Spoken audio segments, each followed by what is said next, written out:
दया के भंडार। तो उन्होंने उस शरणागत हुए दैत्य पर दया दिखाई। जब कोई पूरी तरह समर्पित होकर शरण मांगता है तो शिव उसे अभय दान देते हैं। उन्होंने उस दैत्य को बचा लिया, जीवन दान दे दिया। हाँ, शिव ने अपनी करुणा में दैत्य को तो जीवन दान दे दिया, लेकिन इससे एक महत्वपूर्ण सवाल उठता है और बहुत मुश्किल सवाल खड़ा हो गया है। उस भयानक भूखे प्राणी का क्या होगा जिसे शिवजी ने खास तौर पर उसी दैत्य को खाने के लिए ही तो बनाया था? उसकी प्रचंड भूख का क्या होगा? वो कैसे शांत होगी?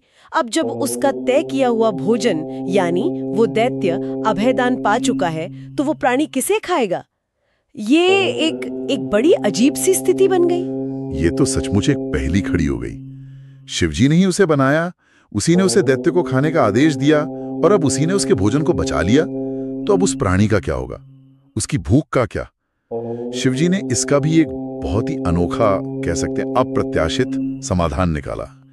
उन्होंने उस भूखे विकराल प्राणी की ओर देखा जो अब अपने भोजन के बिना बेचैन था और कहा, तुम्हारी इस तीव्र भूख का समाधान अब केवल एक ही है, तुम स्वयं को ही खा जाओ। क्या?